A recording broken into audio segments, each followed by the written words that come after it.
जय श्री कृष्ण।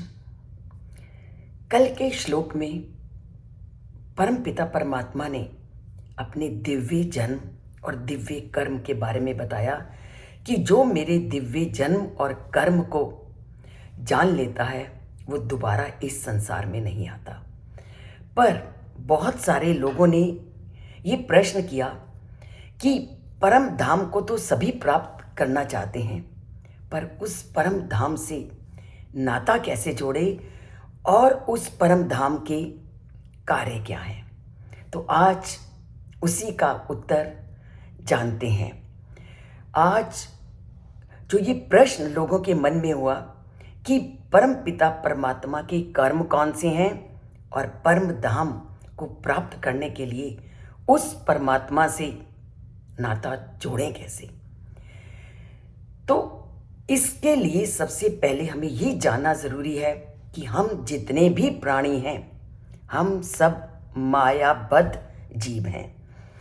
हम सारे इस संसारिकता से पूरी तरह से जकड़े हुए हैं और हमें अभी तक परम आनंद की प्राप्ति नहीं हुई और आत्मा की कामनाओं की अभी तक हमारी संतुष्टि भी नहीं हुई।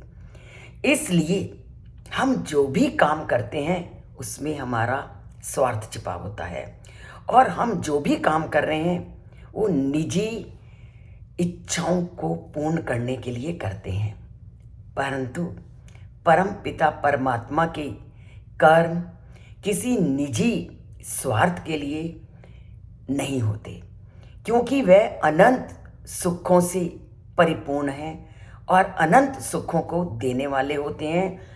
उनका इस संसार के कर्मों के प्रति कोई भी अपना स्वार्थ नहीं। परमात्मा जो भी कर्म करते हैं वे कर्मों के द्वारा आनंद प्राप्त करने की अपेक्षा नहीं करते।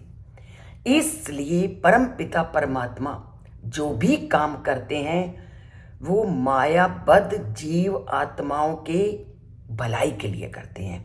वो हमारे जैसे लोगों की कल्याण के लिए करते हैं।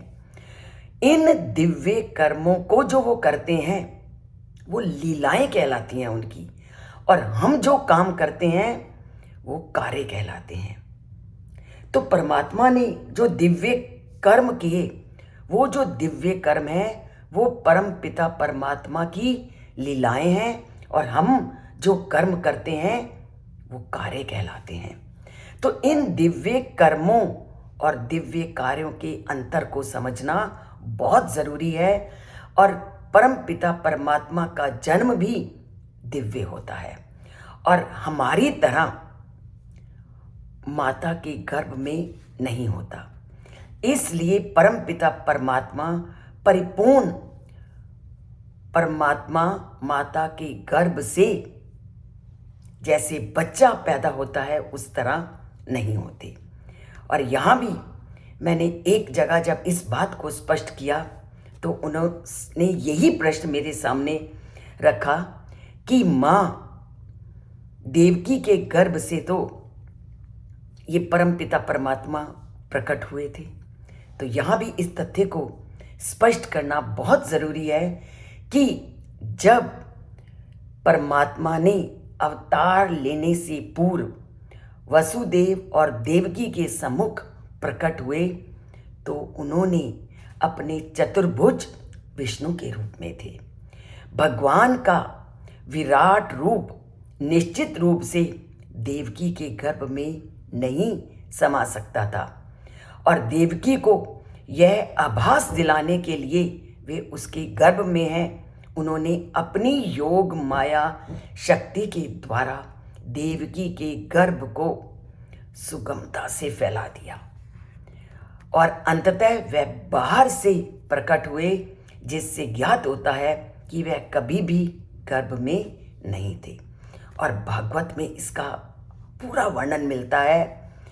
आवरी आसीत यथा प्राच्यम दिशिर इंदुरिव पुष्कला।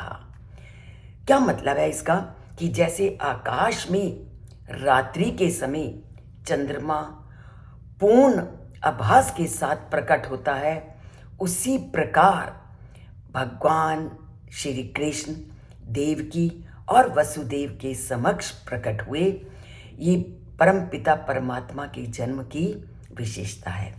यही भगवान की लीलाओं और जन्म की दिव्यता में विश्वास पैदा करने की परिस्थिति को लोगों के सामने प्रकट करता है।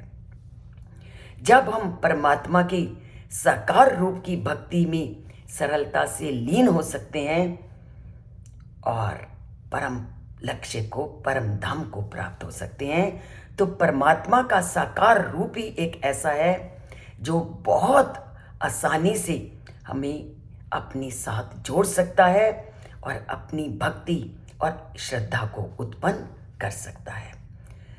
तो इन सब के लिए अपने अंदर श्रद्धा उत्पन्न करनी है, भक्ति उत्पन्न करनी है, तो गीताओं के प्रवचनों को सुनना ज़रूरी है, जीवन में धारण करना ज़रूरी है, और चैनल को सब्सक्राइब करना भी ज़रूरी है, और लाइक भी ज़रूरी है कि जब भी कुछ नया मिले तो लाइक का बटन ज़रूर दबाइए।